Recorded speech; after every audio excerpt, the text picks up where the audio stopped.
E acho isso muito bacana, perceber que apesar de todas as diferenças, divergências e disputas políticas que há no movimento, pode acontecer essa união através desse conselho para acompanhar as políticas públicas. Fico muito feliz mesmo.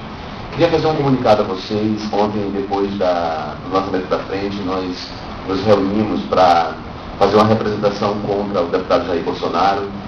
Não sei se vocês sabem das declarações racistas dele. O deputado Jair Bolsonaro, há pelo menos 3 legislaturas, vem cometendo barbaridades e violências simbólicas contra os homossexuais. E ele nunca pôde ser punido porque, infelizmente, a homofobia não é crime. O PL 122 não foi aprovado ainda para alterar a lei do racismo. Mas dessa vez ele praticou crime de racismo e, por conta disso, ele caiu na própria armadilha da língua ferina dele.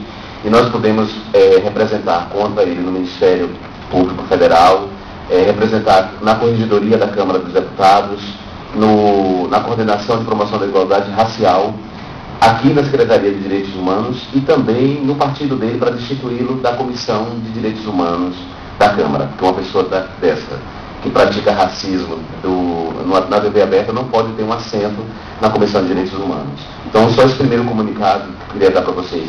Eu preparei uma fala rapidinho aqui, eu queria ler para vocês, não sei se é possível, que eu queria deixar como contribuição para a gente pensar e contribuição para o próprio movimento. Assim. Ontem, durante a fala de Tony Reis, lá no lançamento da Frente Parlamentar pela Cidadania LGBT, o Tony colocou como prioridade do movimento a aprovação do PLC 122.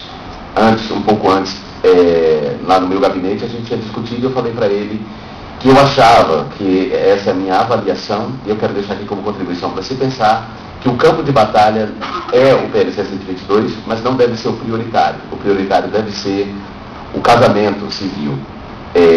Como desdobramento, se a gente conseguir essa vitória como os nossos países vizinhos, o desdobramento disso, o impacto disso em termos de cultura e de combate à discriminação, talvez seja maior do que uma lei que nos proteja, digamos assim, do que uma lei que combata a discriminação mediante criminalização.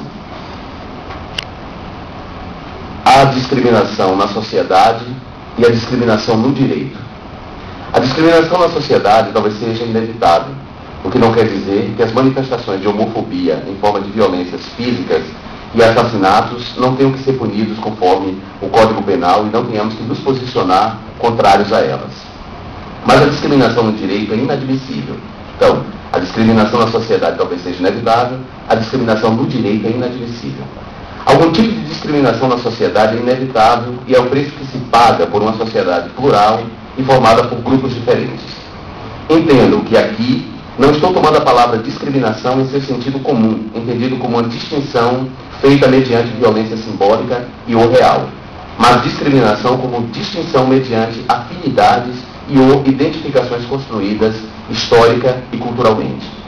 Claro que em alguns momentos, ou frequentemente, alguns desses grupos que constituem a pluralidade da sociedade tentam solapar a pluralidade buscando a estigmatização e ou a eliminação de outro ou outros grupos por meio de uma discriminação baseada na violência. Sobretudo quando o grupo ou grupos estão em processo de afirmação de si, que é um pouco o que acontece conosco. O processo de afirmação de si da homossexualidade tem despertado, por exemplo, a ira e a discriminação baseada na violência de evangélicos, por exemplo, que é um grupo hoje hegemônico.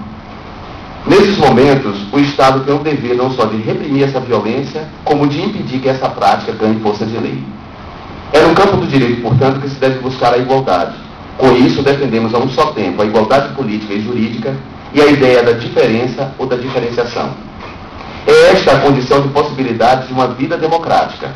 O mundo comum, para citar uma expressão de Hannah Arendt, e eu confesso para vocês que a Hannah Arendt faz um pouco minha cabeça, a leitura dela faz um pouco minha cabeça, acho que ela tem que ser redescoberta e relida pelo movimento gay, porque ela traz contribuições muito pertinentes com a discussão dela em torno dos grupos difamados, dos judeus, por exemplo, e da questão negra nos Estados Unidos. O mundo comum apenas tem sentido se respeitar as diferenças e a diversidade. E este mundo comum, bem como sua pluralidade fundamental, não são uma realidade dada. O mundo comum é construído, reconstruído por aqueles que dele fazem parte e a partir do advento de novas perspectivas, novas visões de mundo, que ampliem a pluralidade e o pensamento de todos. É nesse sentido que nós, LGBTs, somos importantes para esse mundo comum e que qualquer ação de outros grupos para nos silenciar ou eliminar deve ser rechaçada. Com Hannah Arendt, entendi que a educação não é o terreno prioritário sobre o qual se deve travar a batalha. Quer dizer, deve-se travar a batalha no campo da educação, mas ele não deve ser o campo prioritário. É preciso insistir naquela forma de discriminação que é a mais condenável, aquela que diz respeito à liberdade do casamento, à liberdade para casar. O direito de se casar com quem quiser é um direito elementar do homem. O direito de voto e quase todos os outros direitos enumerados na Constituição tornam-se secundários em relação ao direito inalienável à vida, à liberdade e à felicidade. E o direito de casar, fundar um lar, figuram indiscutivelmente nessa última categoria. O casamento civil assegura automaticamente outros tantos direitos a ele ligados, direitos civis, direitos tributários, bem como benefícios de políticas públicas destinadas à família. E é preciso estar atento às armadilhas que pretendem dividir não só o movimento LGBT ou o movimento homossexual, mas também o próprio coletivo de LGBTs como um todo. E aí eu quero fazer essa distinção entre o movimento LGBT e a grande comunidade LGBT. Nem sempre, a gente sabe disso, a grande comunidade LGBT que existe na sua dispersão, como um coletivo disperso, apenas determinado historicamente, se identifica com o movimento, ou se sente representado pelo movimento. É preciso levar em conta isso. Então, fazer essa distinção entre o movimento, apesar do seu colorido, e a grande comunidade LGBT. E há sempre um ardil, uma armadilha para dividir não só o movimento, como a própria comunidade, que é a ideia de pleitear o casamento civil, macaquear, digamos assim, os modos de vida heterossexuais. Não é verdade. Não se trata de macaqueamento, mas de cobrar igualdade no campo do direito. Há homossexuais que não querem casar, assim como há héteros. Há homossexuais que querem casar, assim como há héteros que não querem casar. Contudo, os héteros podem escolher casar quando quiserem, enquanto nós não. O impacto do casamento civil sobre a sociedade, sobre as relações sociais, pode trazer até a médio prazo um impacto muito grande no combate à discriminação. Portanto, uma contribuição que eu quero deixar claro aqui. Existe uma discriminação que é fundante de uma sociedade plural. E existe a discriminação baseada na violência. Contra essa a gente tem que se colocar. Mas a maneira que a gente tem de buscar o que legitima, digamos assim, o movimento, na minha opinião, e uma luta política é buscar a igualdade no campo do direito e no campo da política, que é mais importante. Obrigado.